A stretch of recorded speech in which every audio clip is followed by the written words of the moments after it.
ہم تو میں صرف آپ کو اللہ رب العالمین کا پیغام، اعلان، ہدایت، رہنمائی اور شریعت بتلا رہے ہیں۔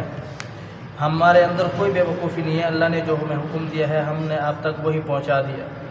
تو وہ پیغام، اعلان، شریعت جو تھی وہ توحید تھی۔ اور اللہ رب العالمین نے قرآن پاک کے اندر سب سے زیادہ جس چیز کا درس دیا ہے، جس چیز کا سبق دیا ہے، جس چیز کو بتلایا ہے، جس چیز سے ڈرایا ہے، وہ ہے توحید۔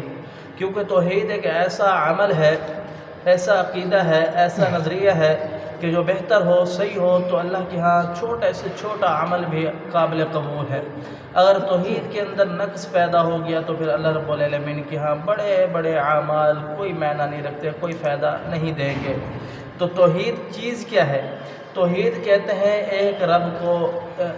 ایک رب ماننا، اس ایک رب کی عبادت کرنا، اس ایک رب کو پکارنا، اس ایک رب کے سامنے اپنی حاجات رکھنا، اس ایک رب کے سامنے سے اپنے دعاؤں کو رکھنا۔ وہی اکیلا پوری کل کائنات کا خالق، مالک، رازق ہے، کوئی اس کا ہمسر، کوئی اس کا ثانی نہیں ہے، کوئی اس کے ہاں سفارشی نہیں ہے۔ یہ توحید ہے۔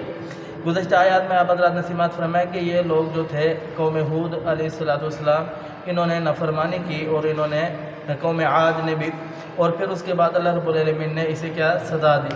اب رب تعالیٰ بیان فرماتے ہیں کہ انہوں نے نافرمانی کیا کی۔ آگے رب تعالیٰ بیان فرماتے ہیں قالوا اجئتنا لنعبد اللہ وحدہ ونذر ما کان یعبد آباؤنا۔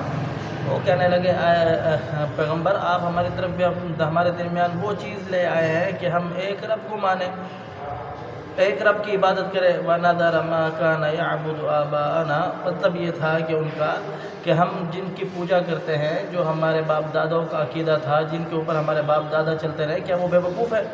ہم اس کو چھوڑ دیں گے۔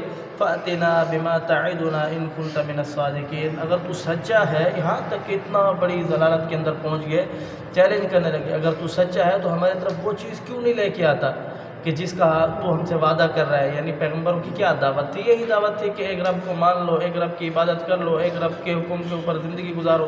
اگر نہیں گزارو گے تو پھر اللہ رب العالمین کا سخت عذاب آئے گا، دنیا بھی آپ کی برباد ہو جائے گی، اور آخرت تو ویسے برباد ہوگی اگر اللہ کی نافرمانی کی۔ تو انہوں نے اللہ رب العالمین کی بات ماننے کی بجائے پیغمبروں کو چیلنج کر دیا کہ وہ بات لے آ جس کا اللہ رب العالمین نے ہم سے وعدہ کیا، یعنی کہ اللہ کا عذاب۔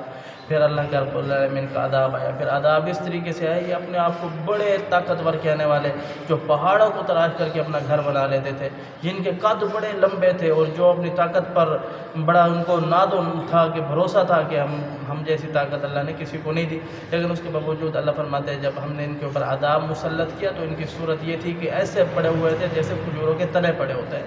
تو اللہ رب العالمین کے ہاں عمل کی حیثیت ہے، قد و قامت کی حیثیت نہیں ہے، طاقت کی حیثیت نہیں ہے، وہ سب طاقتوروں سے بڑا طاقتور ہے۔ اس کے ہاں کوئی کسی کا اختیار نہیں چلتا، وہ جو چاہے کن کہتا ہے فیکون، بس وہ ہو جاتا ہے۔